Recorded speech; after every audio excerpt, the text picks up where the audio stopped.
बहुत समय पहले की बात है। एक घने जंगल के बीचों बीच एक बहुत ही सुंदर झील था।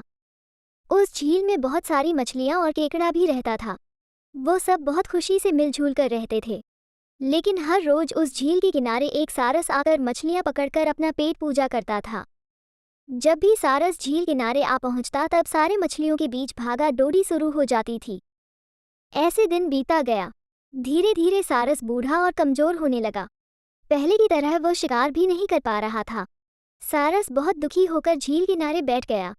सारस का ये हाल देखकर झील की मछलियां बहुत खुश हुई। सारे मछली सारस के सामने तैरने लगी, पर सारस ने उन्हें कुछ नहीं किया, सिर्फ बैठा रहा। ऐसे कुछ और दिन बीत गए। सारस को ऐसे एक जगह बैठा हुआ देखकर केकड़ा सारस के पास आया और पूछा, भाई 2-3 दिन से देख रहा हूँ तुम यहाँ चुपचाप बैठे हो, एक भी मछली नहीं पकड़ा, खाना भी नहीं खाया, क्या बात है? केकड़े की बात सुनकर सारस फुट फुट कर रोने लगा। सारस ने कहा, क्या बताएं दोस्त, मैं बहुत ही दुखी हूँ। कुछ दिन पहले एक ज्योतिषी ने मुझे एक बात बताया कि बहुत ही जल्दी यह झील सूखने वाला है। बिना पानी के तुम सब कैसे जी पाओगे? तुम सब मर जाओगे। तुम लोगों की मुझे बहुत चिंता हो रहा है, इसलिए मैंने खाना पीना छोड़ दिया। केकड़े ने कहा, क्या बोल रहे हो?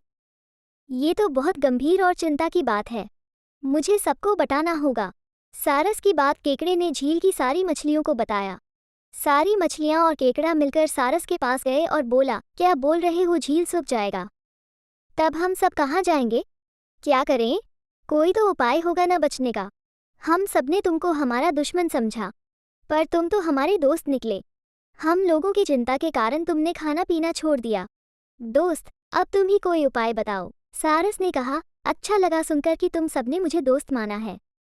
एक उपाय है, कुछ ही दूर पर एक तालाब है। अगर तुम लोग चाहो तो मैं एक एक करके तुम लोगों को वहां छोड़ सकता हूँ। सारे मछली मान गए और कहा, ठीक है ठीक है। तालाब में पहुंचाने के लिए अगले दिन से सारस एक एक मछली को अपने चोंच पर लेकर जाना शुरू किया। ऐसे कुछ दिन बाद केकड़े की बारी आई। सारस केकड़े को लेकर रवाना हुआ। कुछ दूर जाने के बाद केकड़े ने सारस को पूछा, भाई ये तालाब और कितना दूर है? केकड़े की बात सुनकर सारस हंसने लगा और कहने लगा, तालाब? कैसा तालाब?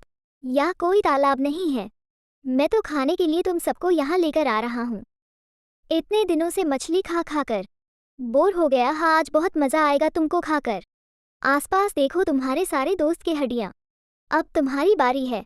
ये बोलकर सारस एक बड़े से पत्थर पर आकर आ बैठा। सारस की बात सुनकर केकड़ा बहुत गुस्सा हो गया और अपने आप को बचाने के लिए अपने दोनों हाथों से सारस का गला दबा दिया और कुछ देर बाद सारस मर गया। फिर केकड़ा अकेले झील वापस आ गया और बाकी मछलियों को सारस के चाल के बारे में बोला और कैसे उसने सारस को मार डाला ये भी बताया। सारे मछली बहुत खुश हुए और निश्चित होकर रहने लगे। इस कहानी से हमें ये सीख मिलती है कि हमें हर काम सोच समझकर करना चाहिए और किसी की बातों में नहीं आना चाहिए।